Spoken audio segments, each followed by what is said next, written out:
tardes, Iglesia del Alba. Es un privilegio para mí poder saludarles y darle la bienvenida a esta nueva reunión virtual.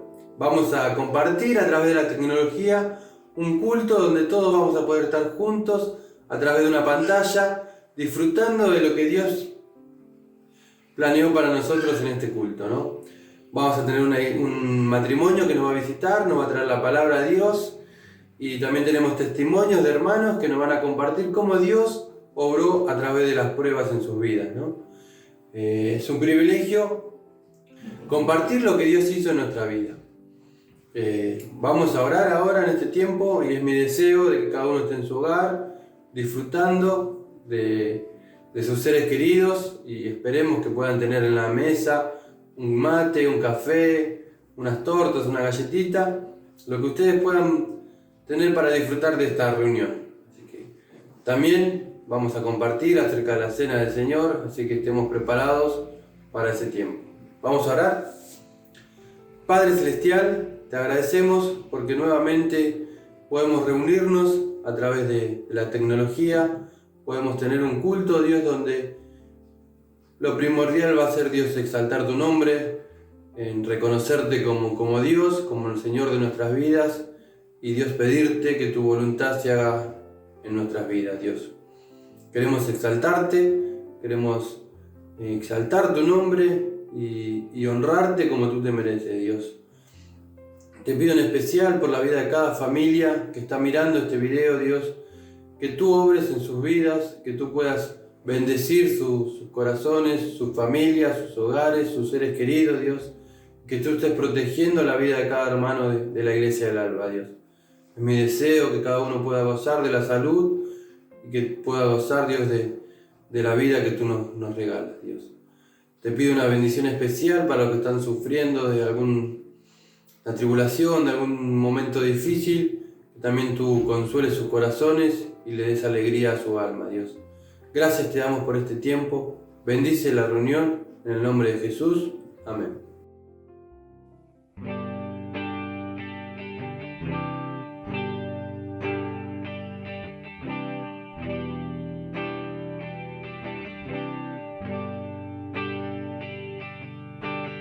Juntos hoy cantamos como hermanos, Él nos unió, hijos de todo pueblo. Este es el tiempo de alzar la voz. No escucharé miedo, mi mirada pongo en el cielo. En tu gracia firme estoy, tú me amas tal como soy. Valiente seré, yo sé, mi esperanza está en él.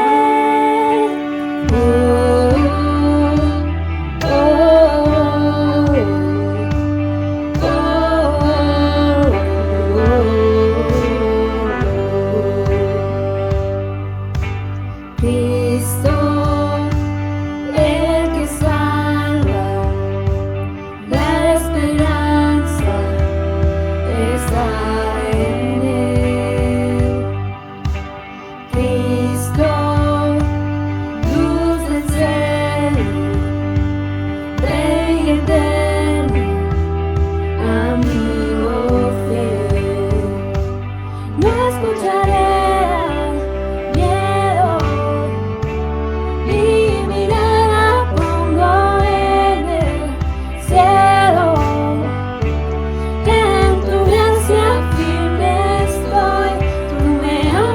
como soy. Valiente seré, yo sé, mi esperanza está en él.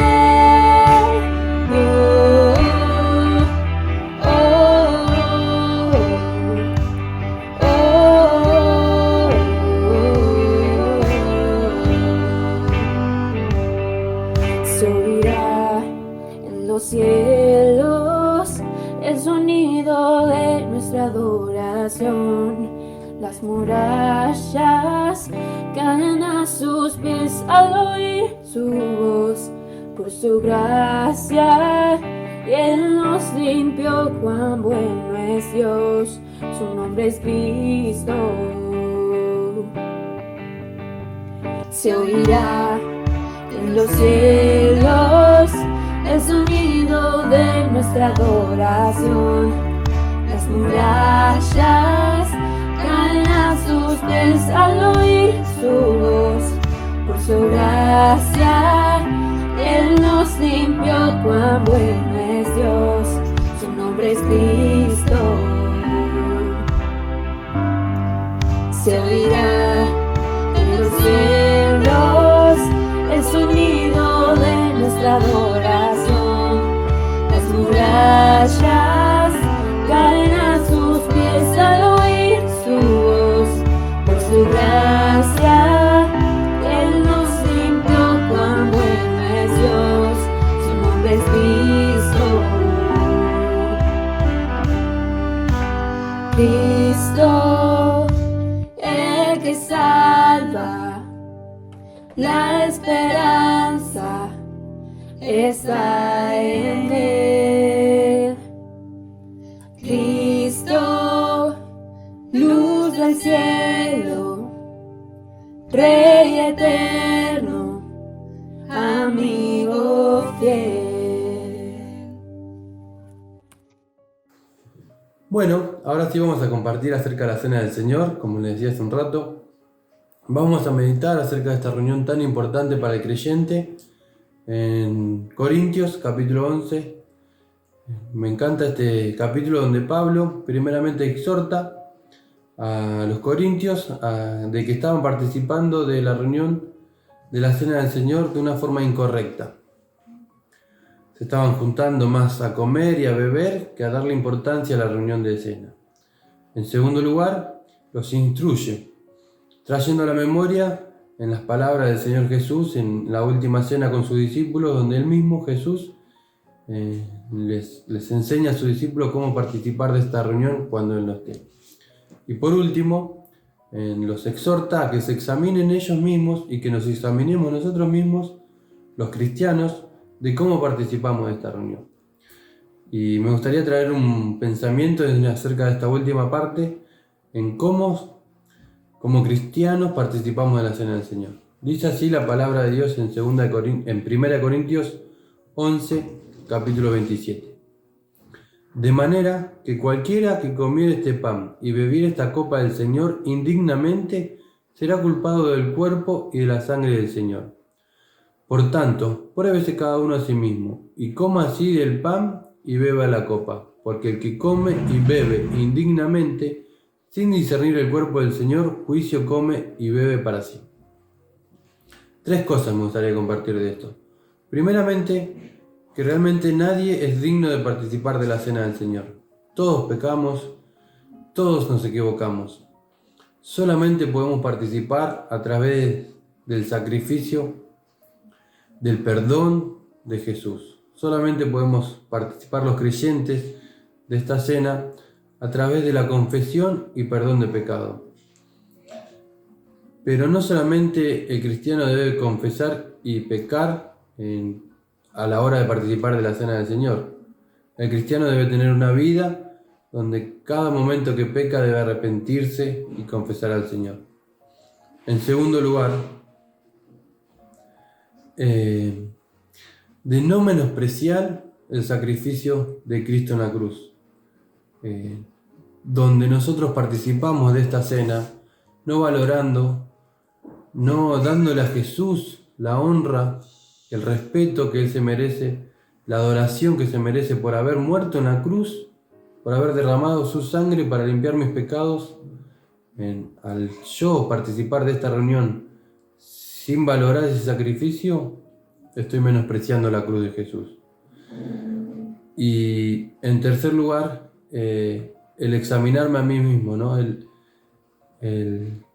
Como dice, pruébese a cada uno a sí mismo. Como hacer una autoevaluación. No una autoevaluación de si hice 10 pecados y confesé de 10 pecados. si hice tal cosa o no hice, sino una evaluación si realmente estoy, como decía recién, en valorando y rindiéndole en la adoración a Jesús por lo que Él hizo por mí. Jesús sufrió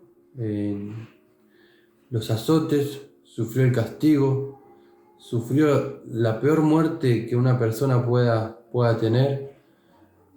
Jesús derramó su sangre hasta la última gota, entregó su cuerpo por amor a mí, ¿no? Por amor a la vida del creyente, por amor a la vida del que cree en Él. Y al no darle la adoración en esta reunión tan importante, estamos menospreciando ese sacrificio. Por eso en este momento siempre me da el pensar en que debo tener una vida que agrade a Dios, una vida donde confiese mis pecados para poder valorar este sacrificio de Cristo, ¿no? Y me gustaría que meditemos en esto esta mañana, ¿no?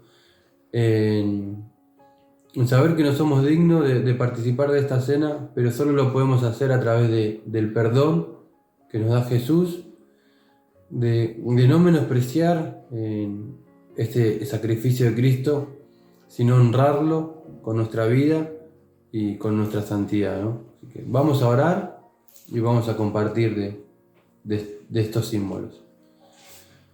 Padre Celestial, te pido perdón, Dios, por muchas veces no valorar este sacrificio de tu Hijo Jesús en la cruz, por muchas veces darle la espalda a Dios y errar mi comunión contigo, pero Dios, te pido perdón y Dios te quiero agradecer en esta tarde, porque a través del sacrificio de Cristo tenemos el perdón de nuestros pecados.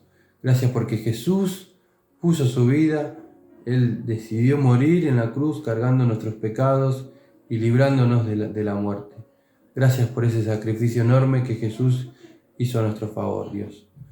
Bendice estos símbolos que vamos a compartir en cada hogar y Dios que sea un momento donde entregamos nuestra adoración a ti por habernos amado hasta el infinito, Dios, y entregar a tu Hijo por nosotros.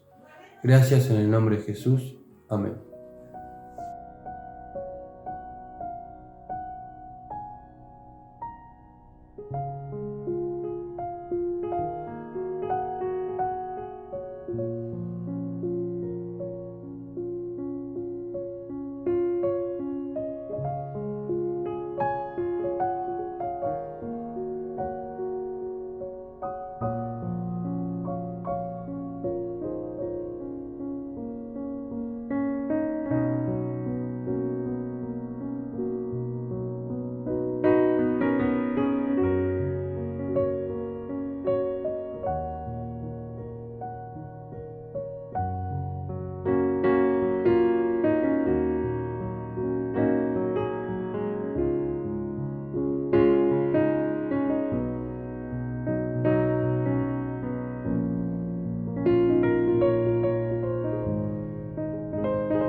Bueno, sin duda son muchas las pruebas que uno atraviesa a lo largo de su vida, ¿no? Y vemos la mano de Dios en todo momento. Pero creo que si debíamos de hablar de una en particular, creo que estamos de acuerdo en una hoy, ¿no? Bueno, para los que no saben, yo tengo mis dos papás que son mayores de edad. Y eso contrae que tengan una enfermedad que es propia de su edad, la cual a veces nos dificulta mucho lo que es lo cotidiano y para lo cual no estábamos preparados. Yo tengo a mi mamá que perdió la vista hace muchos años ya y está sola en la casa con mi papá. Bueno, ahora el año pasado tuvo una dificultad, entonces está todo el día en la cama. Y después lo tengo a mi papá, que está con una dificultad mental, por decirlo así, donde está perdiendo muchas de sus funciones cotidianas, como a nosotros nos parecen muy normales, como levantarse, hacer algo por sí solo, o sentarse para comer, o ir al baño solo. Entonces ahora estamos pasando por un momento en el cual a veces nos excede a nosotros y se nos complica, sumándole todas las cosas que también hacemos nosotros y no sé. Oh, bien. Sí, esa es la mayor dificultad prueba que nosotros estamos viviendo, que nos atraviesa, ¿sí? Y a la vez de por medio está nuestro trabajo, de por medio está nuestro trabajo en los diferentes ministerios que hay, el trabajo en nuestra iglesia, y sin duda esa es la mayor prueba, pero confiamos en Dios todos los días, ponemos en oración lo que nos está atravesando hoy en día, y sin duda cada día que pasamos, cada día que podemos acostarnos y apoyar nuestra cabeza en la almohada, decimos Dios ha sido bueno con nosotros y hoy sin duda hemos salido en victoria. Su misericordia y su amor se sostiene en nuestra vida y es lo que nos fortalece a poder estar en el día a día. Como le decíamos, sin duda la mayor prueba que nosotros estamos viviendo es la que nos encontramos hoy y le agradecemos mucho a Dios por poder sostenernos. Bueno, nosotros queríamos contarles que cuando estábamos de novios, muchas veces pusimos fecha para nuestro casamiento, pero todo se hacía cuesta arriba porque no teníamos lugar donde vivir. Fede trabajaba él solo porque yo estudiaba y no trabajaba, entonces se nos hacía complicado ahorrar. Entonces, bueno, la íbamos pasando a la fecha, la íbamos posponiendo. Y cuando finalmente ponemos una fecha, que creíamos que esa iba a ser la verdadera, Fede se queda sin trabajo. Entonces, todo como que vuelve para atrás. Entonces veíamos más lejos todavía la posibilidad de casarnos. Bueno, a mí me despiden del trabajo, una situación muy muy fea, y bueno, ya habíamos puesto fecha. Nosotros somos de planificar mucho las cosas, entonces habíamos puesto fecha con mucho tiempo de anticipación. Como dijo André, las tuvimos que ir corriendo, pero esta vez ya estaba puesta fija. Y bueno, y resulta que después del despido estuve unos meses sin trabajo y después empecé a trabajar en otro lugar. Con lo cual, gracias a Dios, los ahorros, o sea, esa plata de la indemnización quedó como ahorro. Y bueno, después empecé a trabajar en el otro lugar y a fin de año nos casamos y gracias a Dios con esa plata pudimos hacer todo. Justo vino el corralito cuando nos casamos, y gracias a Dios pudimos sacar la plata antes del corralito, bueno, y hacer todo lo que necesitábamos, irnos de luna de miel, que nos habían regalado, mi tía nos había regalado el viaje y pudimos pasarlo muy bien allá, y hasta volver con plata. Entonces a veces uno cuando pasan cosas y no ve, no sabe el futuro, nosotros no lo vemos, pero cuando pasa algo así, ahí te demuestra cómo Dios arregla las cosas y cómo de algo malo puede sacar algo bueno a pesar de que nosotros no lo veamos o no lo creamos. Así que bueno, esa es nuestra pequeña historia. Bueno, hola a todos, espero que se encuentren bien. Y cuando nos hicieron esta pregunta, pensábamos cuál contar, porque tuvimos varias, debo decirlo, pero una que a mí me impactó mucho y fue cuando nuestra hija Alma tenía alrededor de 3 meses,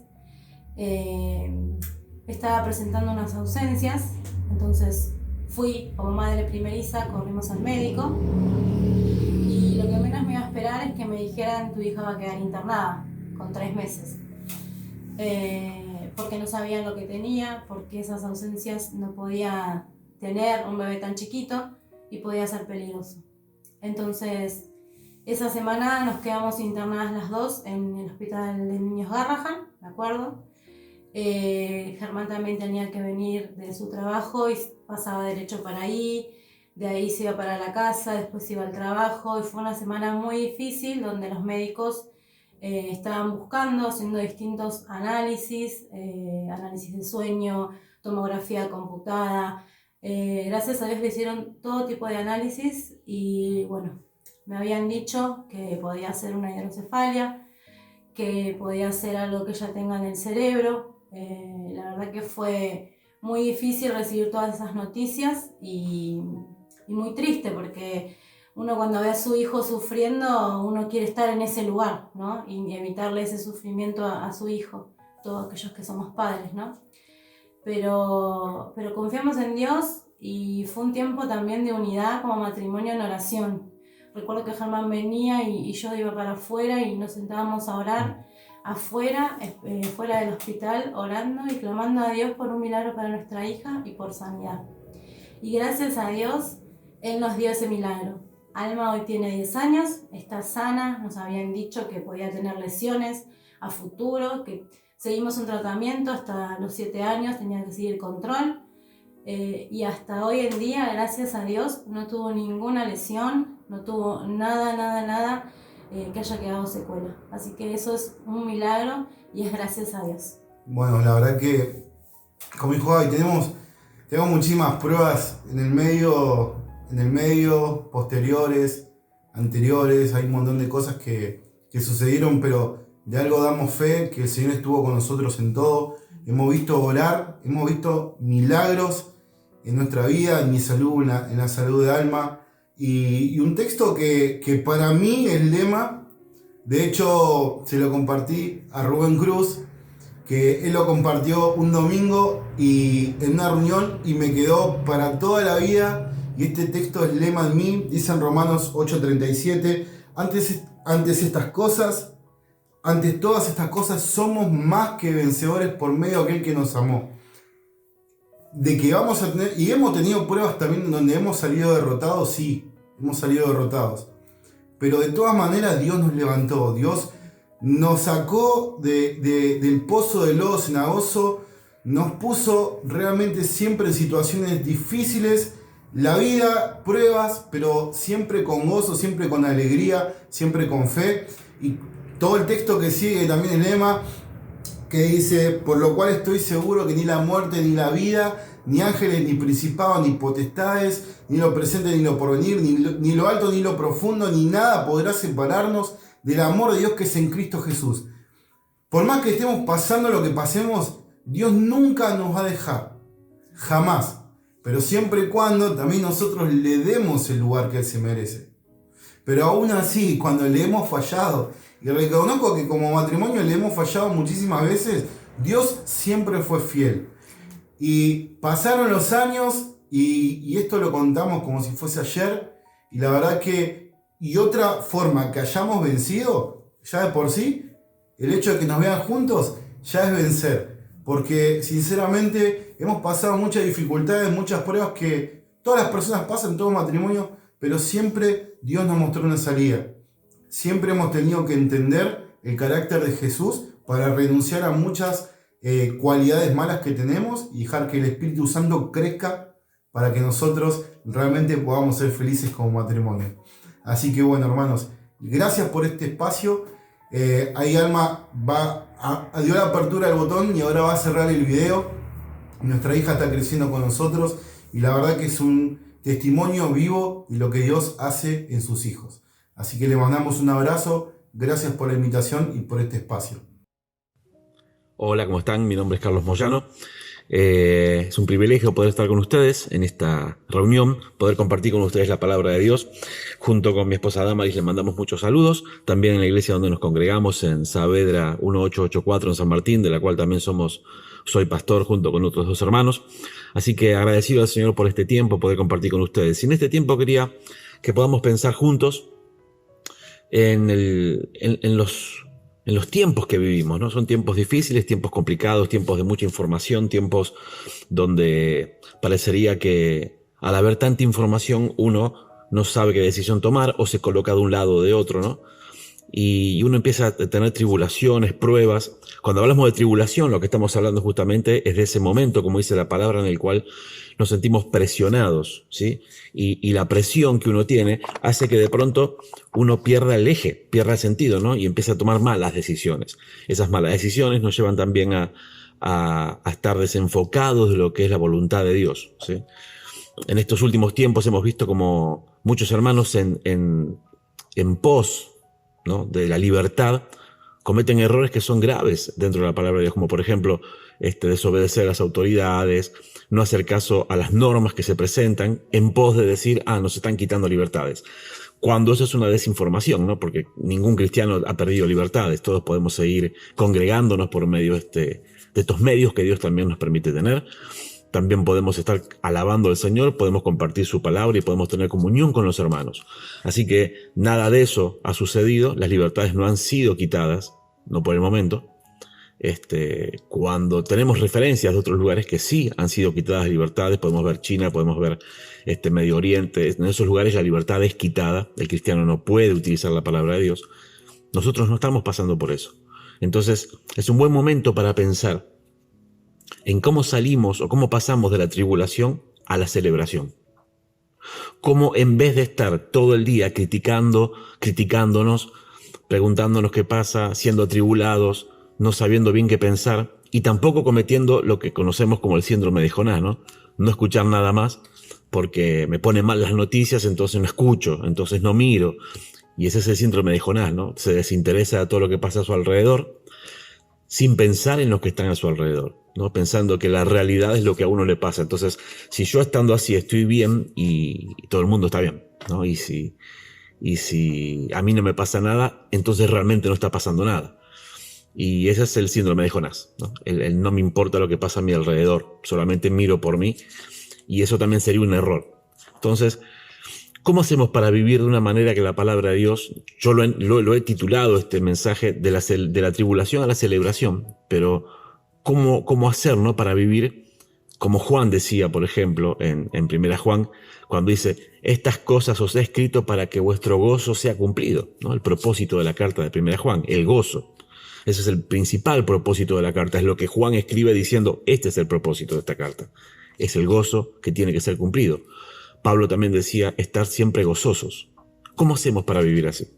¿Cómo hacemos para no ser personas que vivan ajenas a la realidad, pero a la vez con la visión clara y el propósito claro de que estamos mirando hacia otro lado, que nuestra ciudadanía está en los cielos, que debemos mirar al Señor por encima de todas las cosas, más allá de lo que está sucediendo? ¿Cómo hacemos para eso? Bueno, hay un salmo, que es el Salmo 13, es un salmo muy corto, pero es un salmo que nos muestra cómo hacer justamente para pasar de un lado a otro. ¿Cómo hacemos para salir de la gran tribulación que podemos estar pasando a la celebración? Solo un paréntesis, cuando hablamos de tribulaciones, no estamos hablando de circunstancias por las cuales estamos pasando y que nosotros somos culpables, ¿sí? Eso serían consecuencias de pecado. La tribulación es algo en lo cual yo no hice nada para estar ahí. Igual que la prueba no es algo que yo hice para estar en ese lugar. La prueba es algo que me sobreviene y que yo no tengo el control, ¿sí? Y que yo no lo he provocado, ¿sí? Por eso no estamos pensando en situaciones que uno mismo provocó, ¿sí? La cárcel, los problemas económicos que de pronto vienen por malos negocios, o circunstancias que vienen por consecuencia de pecado, ¿no? Esas no son tribulaciones, no es una tribulación la consecuencia del pecado. La consecuencia del pecado es justamente consecuencia de pecado. Pero la tribulación es algo que yo no he hecho nada para estar ahí y me están presionando, ¿sí? Algo que me está exprimiendo, esa es la idea. Que me tienen contra un costado y me aprieta y yo no puedo salir de ahí. Entonces vamos a ver este salmo, vamos a leerlo una vez y luego sí vamos a entrar en esta idea del salmo, ¿no? Como hizo David justamente para pasar de un lado a otro, ¿no? Dice este salmo, ¿hasta cuándo, Jehová, me olvidarás para siempre? ¿Hasta cuándo esconderás tu rostro de mí? ¿Hasta cuándo pondré consejos en mi alma, con tristeza en mi corazón cada día? ¿Hasta cuándo será enaltecido mi enemigo sobre mí? Mira, respóndeme, oh Jehová Dios mío. Alumbra mis ojos para que no duerma de muerte, para que no diga mi enemigo lo vencí. Mis enemigos se alegrarían si yo resbalara, mas yo en tu misericordia he confiado. Mi corazón se alegrará en tu salvación. Cantaré a Jehová porque me ha hecho bien. Cuando uno mira este salmo, ve el principio y el fin. Al principio comienza acá David haciendo preguntas, ¿no? Y muchas preguntas. Pregunta, y no sabe bien qué está pasando. Y sin embargo termina el último versículo diciendo, cantaré a Jehová. ¿Cómo hacemos para pasar tan rápido de un lugar a otro? ¿Cómo hacemos para ver las circunstancias que nos rodean y poder estar celebrando en vez de sentirnos solamente atribulados? Hay momentos en la vida en que nos encontramos y necesitamos la ayuda de Dios, pero no la encontramos. Es como que las circunstancias de la vida son tan fuertes, son tan pesadas a nuestro corazón, que no encontramos a Dios. Por donde buscamos solamente estamos buscando nuestras soluciones y no podemos encontrar otra salida, ¿no? ¿Y cómo hacemos para mirar a Dios en medio de las tormentas? Cuando uno recuerda la tormenta que pasó Pedro y los discípulos, estando Jesús caminando sobre el mar, uno siempre achaca sobre Pedro, ¿no? Diciendo que él perdió la fe, pero los que se quedaron en la barca no tuvieron fe directamente. Ellos fueron tragados por esa tormenta. Ellos no entendieron lo que estaba pasando. En cambio, Pedro pudo caminar sobre el agua mirando al Señor, pero tuvo fe. Una fe que no tuvieron los que se quedaron. Una fe que no tuvieron aquellos que en medio de la tormenta no supieron a dónde mirar. Ahora, cuando nosotros vemos personas que están así, ¿no? Y nosotros quizás superamos esa situación, decimos, se está ahogando en un vaso con agua, ¿no? Y realmente es difícil hablar así, porque uno no está pasando por eso. Uno no está pasando esa situación. Y decimos que los demás se están ahogando en un vaso con agua. Hay que estar en ese vaso, hay que estar en ese lugar, porque muchas veces esa tormenta para el otro es muy grande, ¿no? Y algunos nosotros también somos personas que cuando vemos a una persona así, decimos, bueno, no hay que ahogarse en un vaso con agua. Y vemos a la persona diciendo, realmente no entiende, ¿no? Y quizás los que no entendemos somos nosotros. No nos estamos dando cuenta que la prueba para esa persona es muy grande y que es difícil de sobrellevar. Entonces, vamos a ver lo que dice este salmo acerca de este tema, ¿no? Acá vamos a ver que hay 4 puntos principales que son los que vamos a nombrar nada más, pero no vamos a entrar en esos puntos, ¿sí? Pero son los puntos que sobresalen, ¿sí? En primer lugar, vemos que David comienza con 4 momentos. Hay 4 momentos en todo este salmo, ¿no? Uno son las preguntas, los cuestionamientos que le está haciendo, ¿no? Donde pregunta ¿hasta cuándo? Fíjense el versículo 1, ¿hasta cuándo? ¿Me olvidarás para siempre? ¿Hasta cuándo esconderás tu rostro? ¿Hasta cuándo pondré consejo? ¿Hasta cuándo será? Fíjense que está hablando de situaciones en las cuales, en primer lugar, uno mira a David y se da cuenta que no es un salmo así nomás. Este salmo fue escrito mientras él estaba en plena persecución. Ahora, lo que está en este salmo sigue mucho tiempo. Y acá vemos a David en medio de una situación difícil, estando en el desierto y realmente no sabiendo hacia dónde ir. Donde lo único que tiene es el desierto, donde lo único que tiene son las cuevas, donde lo único que tiene de vez en cuando es un amigo que viene y le dice lo que su padre está por hacer, ¿sí? Y es muy difícil vivir en esa situación. Es muy difícil sentirse solo en medio de la tormenta. Y uno puede decir, en los tiempos nuestros, bueno, pero tienen la iglesia, bueno, pero tienen los hermanos, bueno, pero tienen la familia. Eso es muy simplista. Uno en medio de la situación difícil realmente no sabe cómo está el otro. Y es muy difícil ponerse a cuestionar, ponerse a criticar a la persona que está en esa situación, ¿no? Entonces, aquí vemos en primer lugar a un David que está pasando por este tiempo, ¿no? Este tiempo de preguntas, este tiempo de cuestionamientos. Ahora, luego vemos que pasa un periodo en el cual él clama a Dios, ¿sí? Luego empieza a confiar y luego celebra. Estos son los cuatro momentos que tiene este salmo, ¿no? El momento de la pregunta, el momento del clamor, el momento de la confianza y el momento de celebrar. Ahora, ¿cómo hacemos nosotros para pasar de un lugar a otro?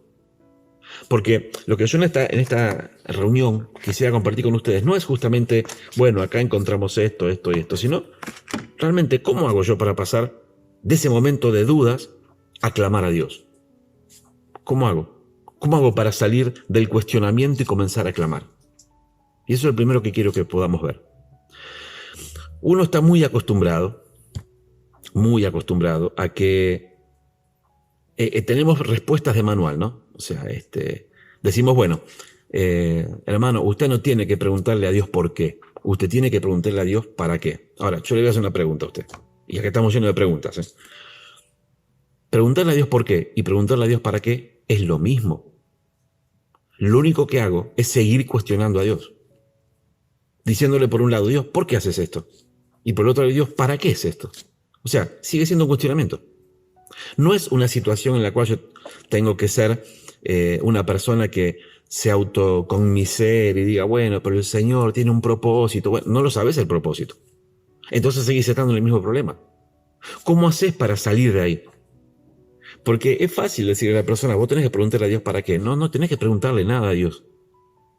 Siguen siendo cuestionamientos. Y el problema nuestro, muchas veces como seres humanos, es que nuestra vida se basa en cuestionamientos.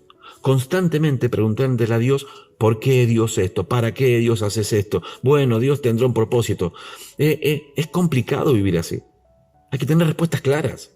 Hay que encontrar en la palabra la solución a los problemas. Y muchas veces no los encontramos y vivimos bajo presión porque no sabemos dónde buscar y no sabemos cómo buscar. Por eso vamos a ver que este momento que pasa David aquí es realmente complicado. Fíjense que él dice, ¿hasta cuándo?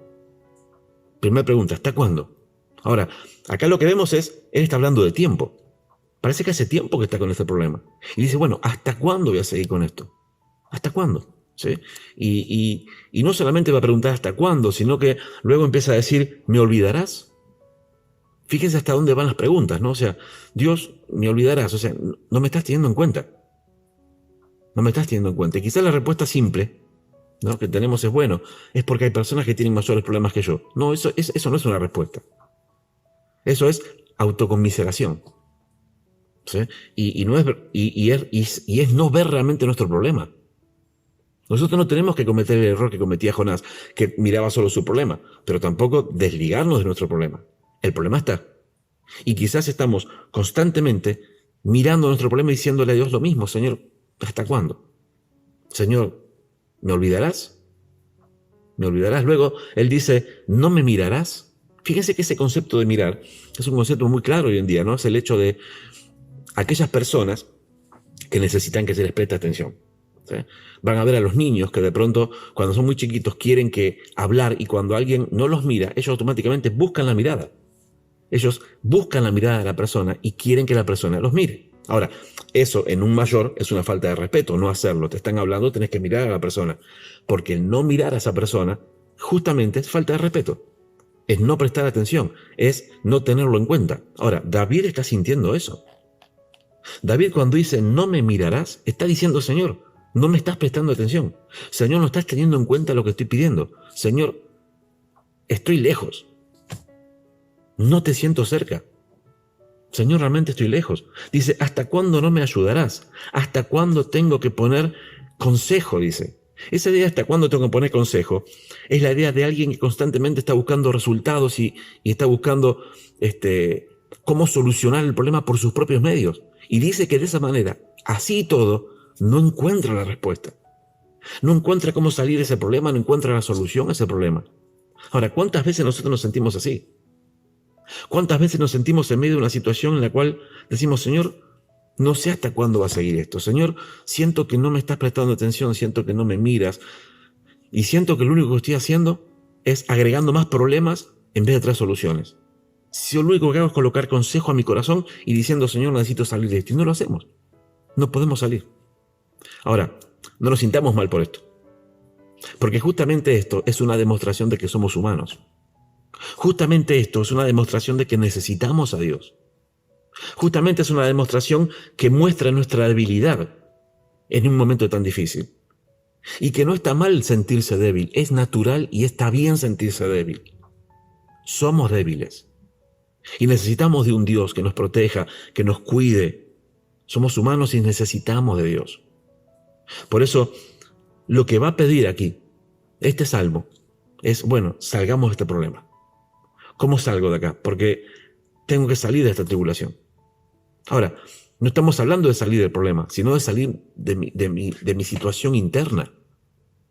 ¿Cómo hago para no sentirme solamente atribulado, sino en medio de la tribulación? ¿Cómo hago para salir? Ahora, vamos a ver que aquí utiliza una idea, aquí David. Él dice, voy a clamar a Dios. Voy a clamar. Fíjense que este concepto de clamar aparece desde el versículo 5, ¿sí? Perdón, el versículo 4. En el versículo 4, él comienza a clamar. Fíjense lo que dice El 4.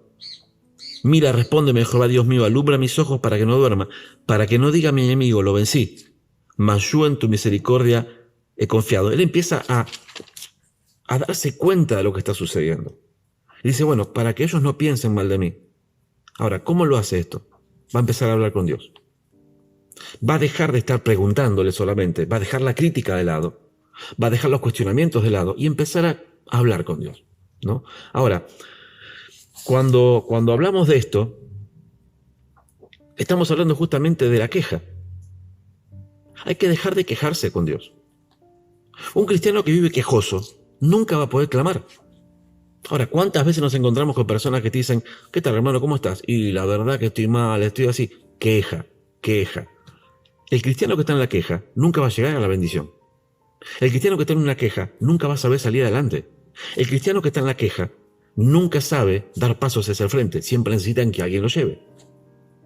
Por eso uno tiene que dejar la queja de lado. Dejar de estar constantemente, Señor, ¿hasta cuándo? Señor, ¿por qué? Señor, ¿para qué? Paremos con eso. Basta de queja y empezar a clamar. Ahora, el clamor es muy diferente a orar. Quiero que vean un salmo, Salmo 73. Vamos a ir al Salmo 73 y vamos a ver el versículo 17. Fíjense lo que dice. Hasta que entrando en el santuario de Dios, fíjense la palabra que sigue, comprendí. Hasta que entrando en el santuario de Dios, comprendí. Ahora, uno ve este salmo completo, el Salmo 73, y va a ver que hay mucha presión, hay mucha tribulación en este salmo. Pero el salmista, ¿qué tiene que hacer? Entrar en el santuario de Dios, comenzar a clamar a Dios, comenzar a hablar con Él. Y dice que cuando entré, entendí. ¿Cuántas veces nosotros no hablamos con Dios? Estamos en medio de los problemas y no estamos dispuestos a hablar con Dios.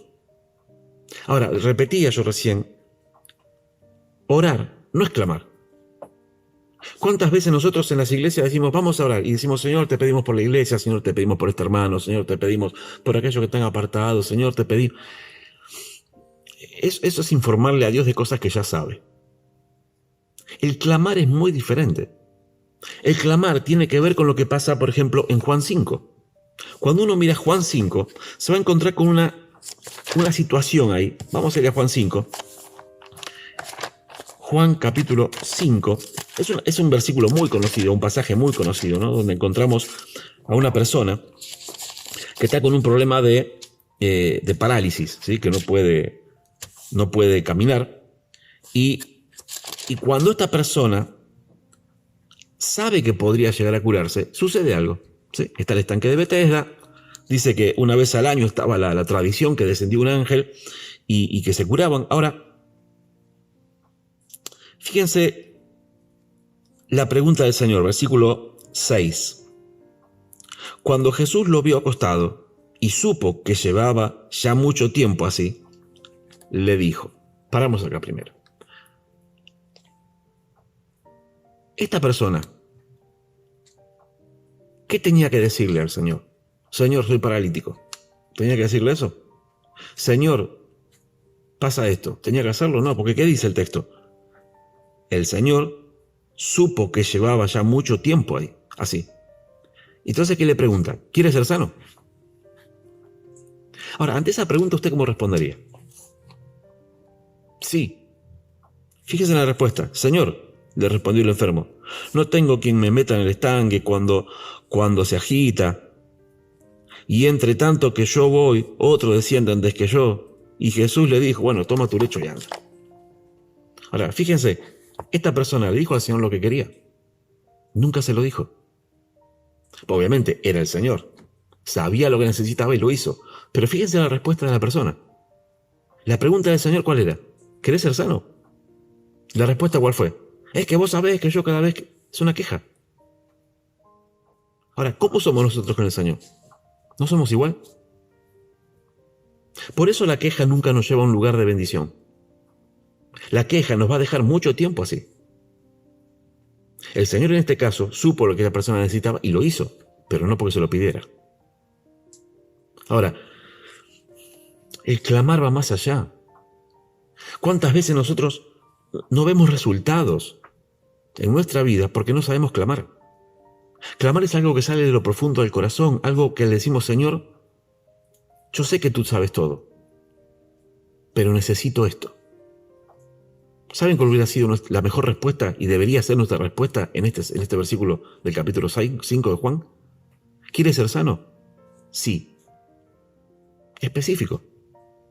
¿Cuántas veces oramos al Señor y no lo somos? No somos específicos. Señor, te pido por mi trabajo, Señor, te pido. Pero si tenés problemas en el trabajo, con tu patrón, o con los compañeros, o con lo que sea, Señor, te pido por esto. Estoy teniendo problemas con mis compañeros, estoy teniendo problemas en el trabajo, Señor, estoy teniendo problemas con el sueldo, Señor, no me alcanza para esto, porque necesito esto, esto y esto. Señor, tengo problemas en mi familia, está sucediendo esto. Y no decir, Señor, te pido por mi familia. No, Señor, te pido por mi familia, porque está sucediendo esto, esto, esto y esto. ¿Cuántos padres van a las iglesias diciendo, hermanos, necesito que oren por mis hijos? Bueno, ¿por qué cosa? ¿Cuántas veces al Señor yo me lo imagino en las iglesias sentado en algún banco y la iglesia diciendo, Señor, te pedimos por la iglesia? Y el Señor diciendo, bueno, ¿qué querés que haga? Y nadie diciendo nada. Señor, te pedimos por mi familia. Y el Señor diciéndome, bueno, ¿qué querés que haga? Y no se lo decimos. Hermanos, hay que ser específicos. Hermanos, hay que orar al Señor diciéndole, Señor, necesito esto. Miren lo que dice un texto muy conocido, Jeremías 33:3. Clama a mí y yo te responderé. Y te enseñaré cosas grandes y ocultas que tú no conoces. Pero primero que tienes que hacer, clama a mí. Clama a mí. No dice que ores. No dice que le informes al Señor tus problemas, si Él ya lo sabe. No dice que le informes la situación que está sucediendo a tu alrededor, si Él ya lo sabe. Él sabe lo que está pasando con vos. Necesita que seas específico, que hables con Él, que le digas lo que necesitas. Cuando comienza en el versículo 3, Él comienza a clamar a Dios y fíjense las palabras que utiliza. Mira, Señor, mírame. Está siendo específico. Ya no está diciendo, no me ves, me parece que no me estás mirando. No, Señor, mírame. ¿Qué necesita el salmista en ese momento? ¿Que el Señor lo mire? Bueno, Señor, mírame. Necesita eso. En segundo lugar, miren lo que dice. Señor, respóndeme. Respóndeme. O sea, específico. Señor, dice, alúmbrame. Específico. Él no está diciendo, Señor, tú me estás dejando de lado. Aunque lo pensó. Aunque le pregunta al Señor, ¿hasta cuándo, Señor, va a suceder esto? ¿Hasta cuándo? ¿El que pide? Señor, alúmbrame. ¿Sí? Ahora, ¿cuántas veces hemos leído lámparas a mis pies tu palabra y lumbrera mi camino? Pero ¿cuántas veces estamos desorientados? ¿Saben que el hecho de tener una lámpara es el concepto de alguien que necesita ver el camino y tiene que iluminarlo y caminar por donde está iluminado? A veces los cristianos somos extraños en esto. Utilizamos la Biblia como el horóscopo. Y es lamentable que lo veamos así. Pero cuando yo digo, Señor, lámparas a mis pies tu palabra, ¿qué estoy diciendo? Voy a caminar por donde ya me alumbre. Debería hacerlo. No quiere decir que la palabra es mi lámpara y que yo todo lo que estoy haciendo es porque está iluminado. No. Te está diciendo cuál es la función de la palabra. Es la función de iluminar. Pero ¿cuándo eso va a suceder? Cuando la utilices como guía para tu vida. Si no la utilizas como guía para tu vida, difícilmente la lámpara esté iluminando. Es la función que cumplimos nosotros. Dice, vosotros sois la luz también. Ahora, la luz en mi casa, criticando a las iglesias, criticando lo que sucede, criticando al gobierno, criticando lo que está sucediendo, echándole la culpa a un gobierno mundial oculto, echándole la culpa a las grandes conspiraciones, que por más que estén, vos no vas a hacer nada. No vas a cambiar nada. No le estás dando luz a nadie. La luz que tiene que hacer, encender tu teléfono celular y mandar mensaje a alguien. Escribí a los hermanos de la iglesia. Conectate con ellos. Compartir la palabra con ellos. Entonces, tu luz va a iluminar. ¿Cuántos han dejado de visitar a sus familias? ¿Cuántos con la excusa de decir, no, mi familia dice malas palabras, dejan de ser luz? Bueno, sé luz, si la luz alumbra en las tinieblas. Lámparas a mis pies tu palabra. Fíjese que dice a mis pies, por donde tengo que caminar, por donde hay oscuridad. Necesito iluminar. Y luego nosotros somos luz. Por eso acá David lo que está pidiendo es alúmbrame. Está hablando de eso. Señor, necesito ver luz. Aunque no veo lo que está sucediendo, necesito que ilumines mis pasos. Alúmbrame. ¿Sí? Ahora,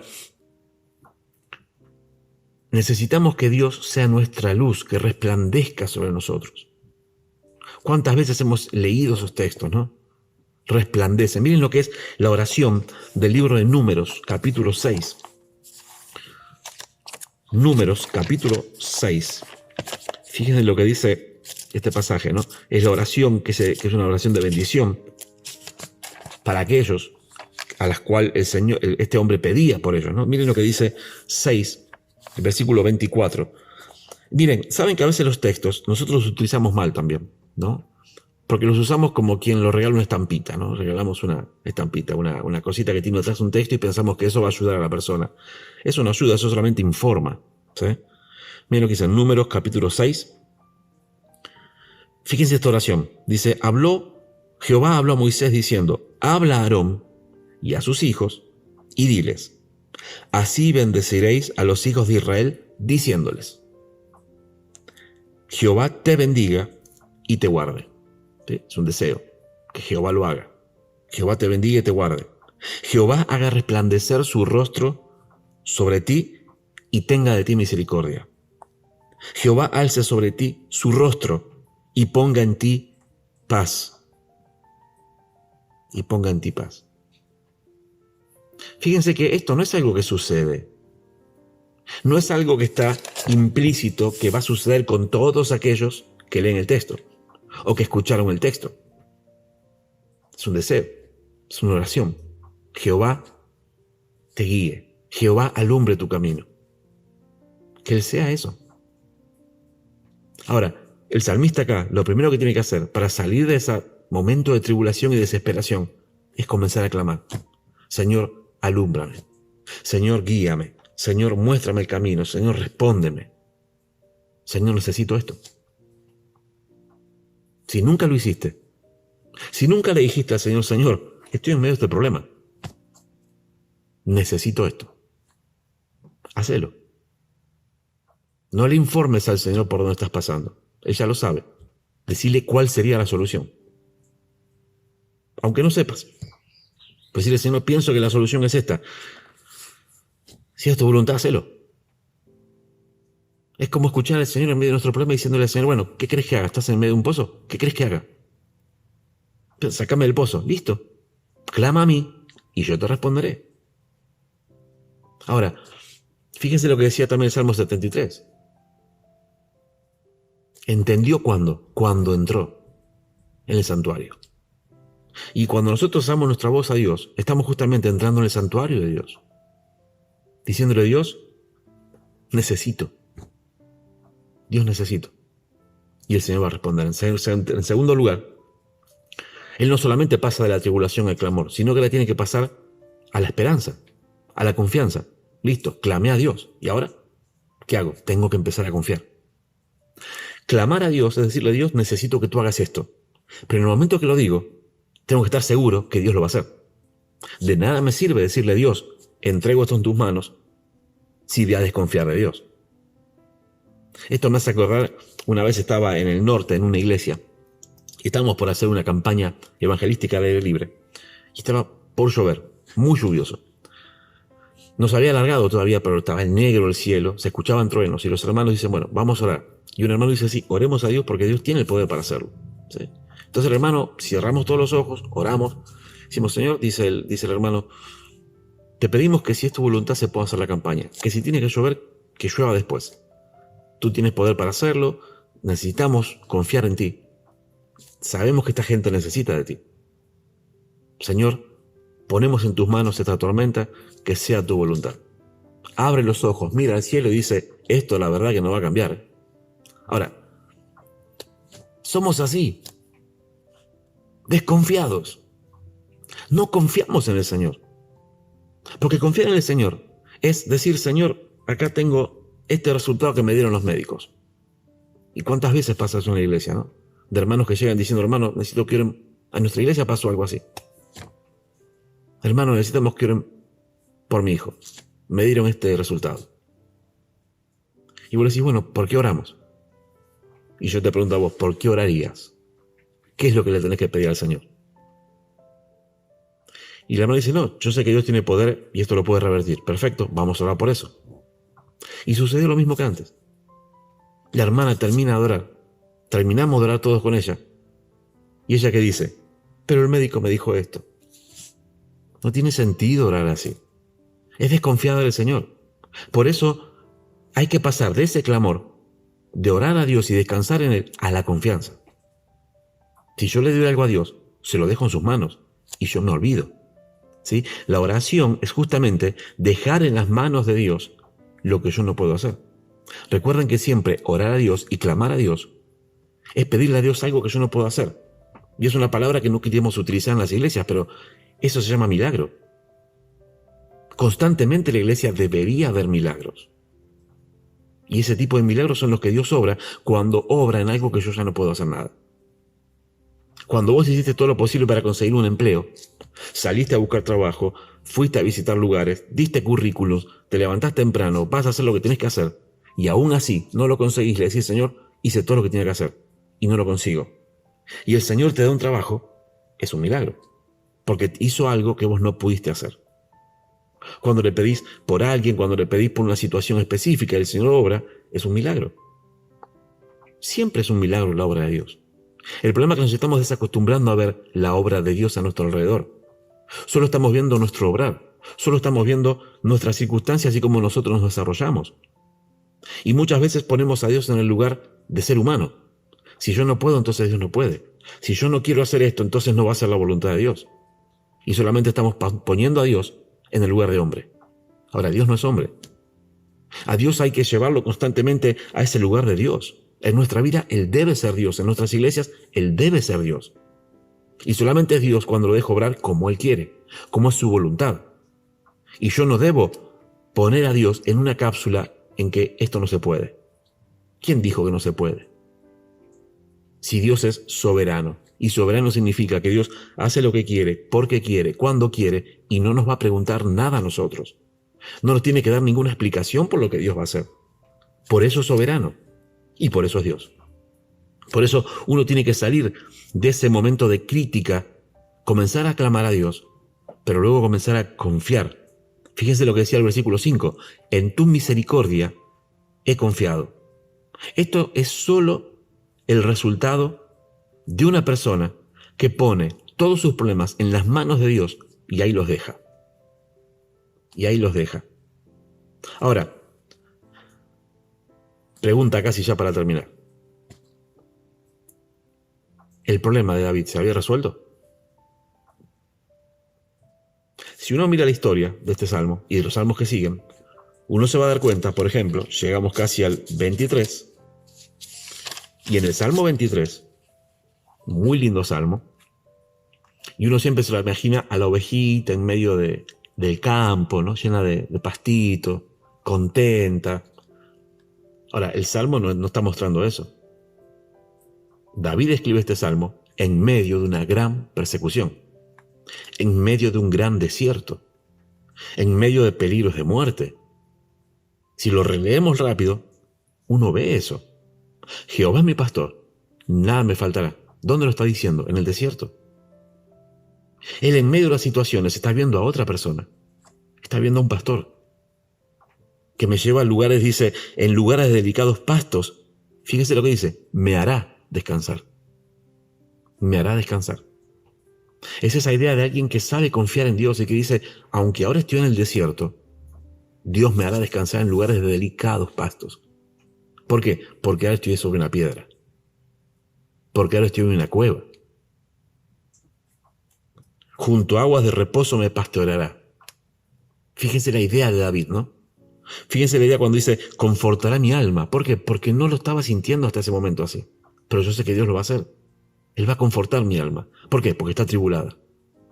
Ahora, fíjense que venimos del Salmo 3 y seguimos en el Salmo 23 en la misma situación. En medio del mismo problema. ¿Qué cuál era? La gran persecución que recibía por parte de Saúl.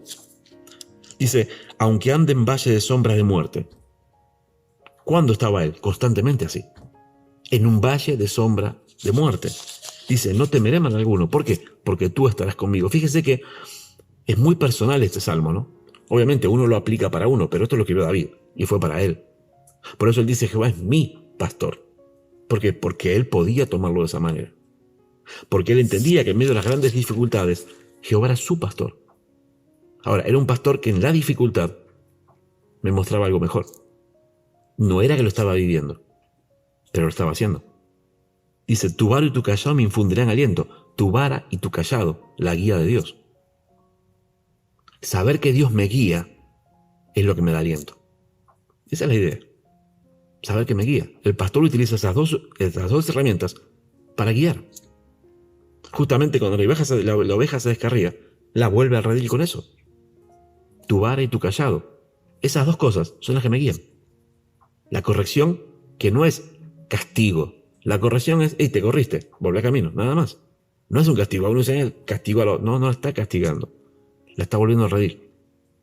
Nosotros somos los que castigamos porque no entendemos nunca lo que es la idea de que Dios está solucionando nuestras vidas y que nos está colocando en un momento de disciplina, por ejemplo. Pero la disciplina no es castigo.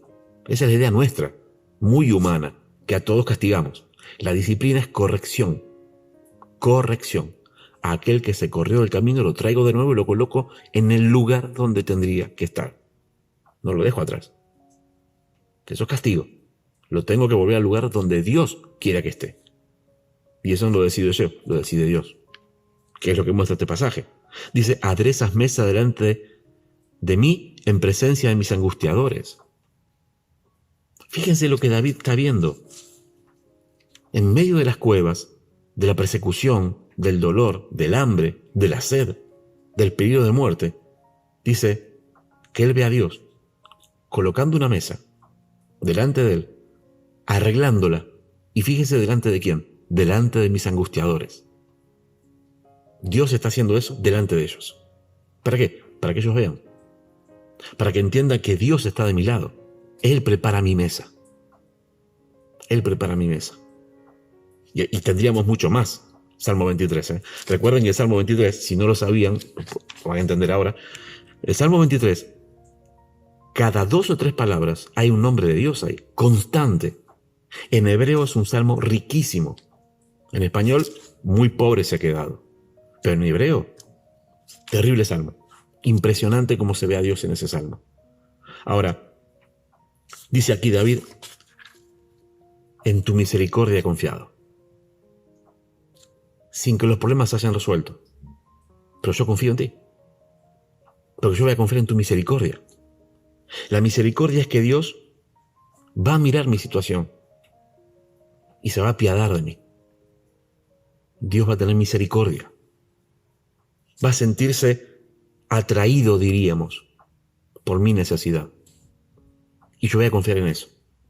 En que Dios ve la situación que estoy pasando y va a acercarse a mí. En tu misericordia he confiado. Le decíamos, ¿el problema se solucionó? Con seguridad le decimos, no. El problema no se había solucionado, para nada. Seguía en el mismo problema. Ahora, tengo que confiar en Dios. Por eso él decía, he confiado en tu misericordia. Y ahora hay que pasar de esa confianza a celebrar. Ahora tengo que celebrar. ¿Por qué? Porque ya no estoy en el lugar de tribulación. Estoy en la celebración ahora. Tengo que pasar a ese lugar. Y como dice él, cantaré a Jehová porque me ha hecho bien. Ahora decíamos recién, si el problema no se solucionó, ¿cómo cantaré a Jehová que me ha hecho bien? Y decíamos al principio, no es autoconmiseración. No es decir, bueno, Dios sabrá lo que está haciendo. No, ese es un pensamiento pobre. Aquí David lo que está diciendo es, Jehová me ha hecho bien. ¿Cuándo? David lo que está diciéndonos a nosotros y para él mismo en primer lugar, yo puedo mirar hacia atrás y ver a Dios cuando me libró y libró al pueblo de Israel del gigante Goliat. Yo recuerdo cómo Dios obró. Yo recuerdo cómo Dios me trajo hasta aquí. Yo sé todo lo que Dios ha hecho y lo que ha hecho, lo ha hecho bien. Dios me ha hecho bien constantemente en la vida. Y hermanos, si hoy estás acá, aunque estés en medio de una prueba, Dios te ha hecho bien. Y por eso David puede decir, puedo cantar a Dios. Yo puedo hacerlo, porque Dios me ha hecho bien. El salmista nos lleva a mirar al pasado y ver todo lo que Dios ha hecho. Y ver todo lo que Dios ha hecho es crea ese resultado de lo que soy hoy. Hoy somos lo que Dios ha hecho. Y Dios sigue obrando hoy. Y Él puede cantar. ¿Por qué? Porque Él puede mirar hacia adelante sabiendo que Dios va a ser el mismo. Dios no va a cambiar. Dios, así como obró en el pasado, obra en el presente y seguirá obrando en el futuro. Y David puede decir, así como cuando éramos chicos, no sé cuánto lo pueden recordar, yo lo recuerdo. En la casa de mi abuela, uno llegaba para almorzar ahí y siempre sentías el olorcito a comida, ¿no? Al mediodía. Y uno quería ir a mojar el pan ahí, ¿no? Y la abuela venía y decía, no se puede todavía. ¿Por qué? Porque todavía no está listo. Cuando esté listo te dejo. Ahora, pero vos le decías, bueno, ¿y cuándo va a estar listo? Cuando ves la olla y la tapa haga plac, plac, plac, plac, se empieza a levantar, ahí ya está listo. Entonces, a David yo siempre lo veo de esta manera, ¿no? Como alguien que, cuando le preguntaban, ¿el problema se solucionó? David decía, no, pero yo sé que Dios está orando y está en sus manos y Él está haciendo algo. Y puedo sentir que lo está haciendo. Así que, hermano, cuando estés en algún problema, cuando sientas la tribulación en tu vida, lo único que tenés que hacer es escuchar el golpe de la olla. Porque cuando sientas eso, sabes que Dios está orando y que la solución está por venir en cualquier momento. Y eso te va a llevar a disfrutar. Eso te va a poder llevar al mismo lugar que estaba David. Cantaré a Jehová. ¿Cuántos hermanos hoy en las iglesias están quejosos? Yo recuerdo los primeros días de esta pandemia, hermanos colocando cosas por Facebook, por Twitter, por otras redes, diciendo, esto está mal, nos están quitando nuestras libertades, nos están llevando mal, encima tenemos que usar estos aparatos y encima utilizar internet, que es del diablo. Y vos decías, hermano, no te estás dando cuenta del privilegio que Dios nos está dando. Privilegio de poder estar juntos y llegar a más lugares que antes no llegabas porque estabas dentro del templo. Además, nunca te olvides, el templo no es el templo de Dios. El templo somos nosotros. Aquí mora Dios, no en los templos. Los templos son de piedra. Los templos se pueden tirar abajo. Los templos se pueden destruir. Pero la iglesia de Dios, nadie la destruye. La obra de Dios, nadie la para. La obra sigue moviéndose constantemente. Y si yo no puedo ver eso, es porque estoy en tribulación. Si yo no puedo ver cómo Dios obra constantemente, cómo Dios hace milagros a mi alrededor, cómo Dios obra en mis hermanos en la iglesia, es porque entonces no estoy viendo a Dios. Porque estoy pensando que Dios es un ser humano. Y termino con esto. Hermanos, fíjense cómo nos desenfoca toda la vida que estamos viviendo. Todas las cosas que estamos viviendo, ¿no? Que hay hermanos en diferentes lugares que hasta quieren hacerle juicio al Estado porque no los dejan congregarse en su iglesia. Hermano, es tu iglesia. Da buen testimonio. Que el mundo sepa, así como pasó con Jonás, que vos tenés un Dios real y que puede solucionar los temas. No te quedes como Jonás, escondido, atrás de una barca, pensando, ya está, no quiero hacer la voluntad de Dios. Y que los demás tengan que venir y despertarte y decirte, tenés que tener alguna actitud espiritual. Nosotros estamos orando cada uno a nuestro Dios. Y vos que tenés la verdad, no la mostrás. Que nuestros corazones pueda ser así también.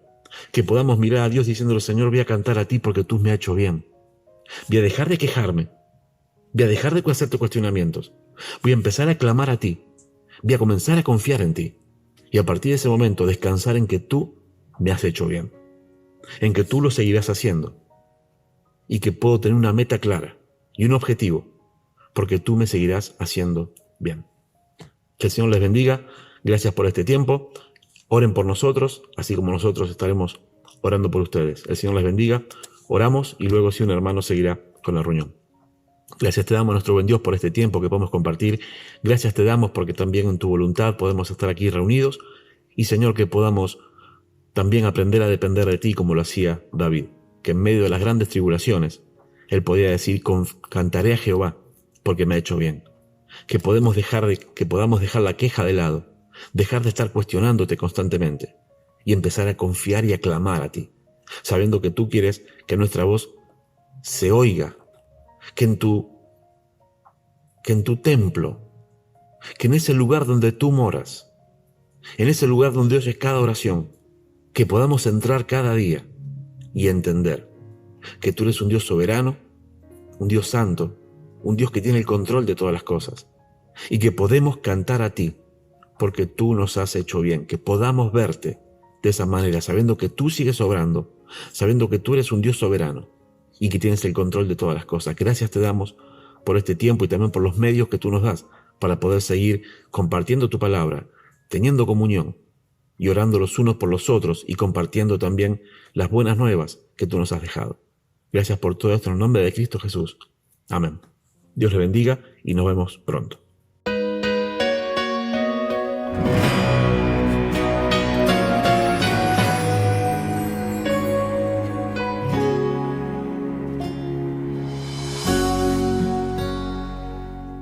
De mi corazón lágrimas lloré,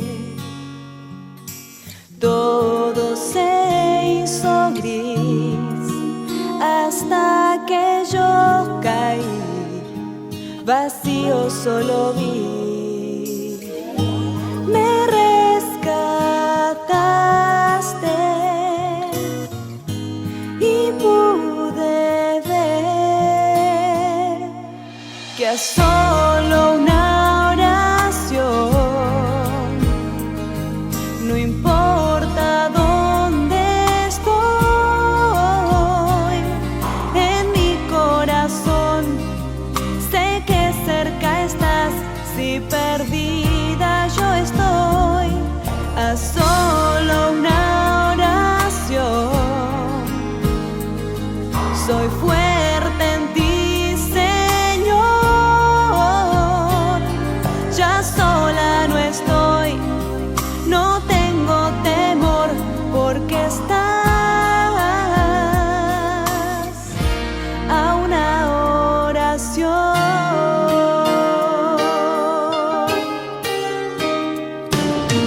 Cuando vengo a ti, te llamo Señor. No hay oscuridad, nada tendrá el lugar de la paz que das. Me rescataste y pude ver que a solo una oración, no importa dónde estoy, en mi corazón sé que cerca estás, si perdida yo estoy, a solo una oración. Soy fuerte en ti, Señor.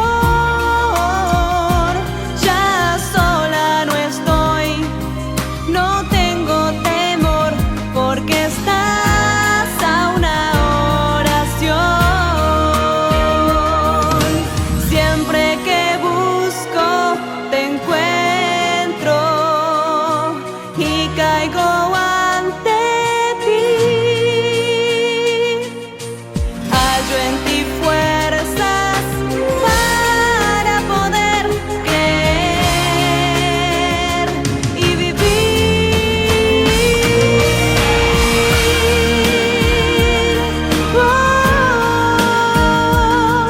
No importa dónde estoy, en mi corazón sé que cerca estás, si perdida yo estoy, a solo una oración. Soy fuerte en ti, Señor.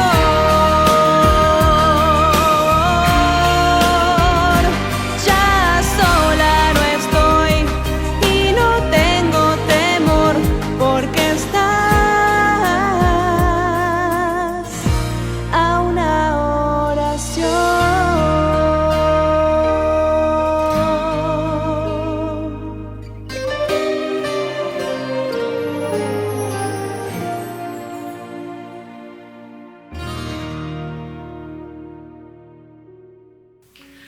Bueno, queremos agradecer a Carlos y a Damaris en primer lugar por el mensaje que nos han traído esta noche. Pienso que ha sido muy importante para nosotros. ¿Quién de nosotros no atravesó alguna prueba, alguna dificultad, alguna crisis, alguna tribulación donde Dios ha cambiado el lamento en baile, como dice el salmista? Y a mí me encanta el Salmo 13, cómo termina en el versículo 6. David dice: cantaré a Jehová porque me ha hecho bien. En medio de todo lo que vivió, realmente aún así él tenía mucha alegría porque sabía que Dios lo había sacado en victoria. Otra persona que encontramos en la Biblia es el apóstol Pablo. En 2 Corintios capítulo 4, el versículo 7, él escribe algo así, dice: pero tenemos este tesoro en vasos de barro, para que la excelencia del poder sea de Dios y no de nosotros, que estamos atribulados en todo, mas no angustiados, en apuros, mas no desesperados, perseguidos, mas no desamparados, derribados, pero no destruidos. Encontramos 4 no acá en estos dos versículos, en este versículo, y realmente qué lindo es poder decir: no estamos destruidos para seguir en los caminos del Señor. Así que te animo a que podamos tomar este mensaje, aprovechar bien este mensaje para nuestras vidas, para vivir en victoria, ¿sí? Así que el Señor realmente te bendiga. Y agradecemos a todos los que hicieron posible y participaron en los videos para esta reunión. Ahora sí, vamos a cerrar, pero vamos a darle gracias a Dios por este mensaje. Padre bueno, queremos agradecerte, Señor, lo que tú has traído para nuestras vidas en esta noche. Este mensaje, Señor, que lo podamos poner en práctica, que podamos seguir los pasos que tuvo David para cambiar de la tribulación a la celebración, de la prueba a la victoria, que así también pueda ser nuestras vidas. Y Señor, gracias porque sabemos que tú estás con nosotros todos los días de nuestra vida. Y Señor, ahora que estamos atravesando esta prueba, Señor, como iglesia, como familia, queremos salir en victoria. Papá, estamos agradecidos por tu mensaje en esta noche. Nos dejamos en tus manos. En el nombre del Señor Jesús. Amén y amén.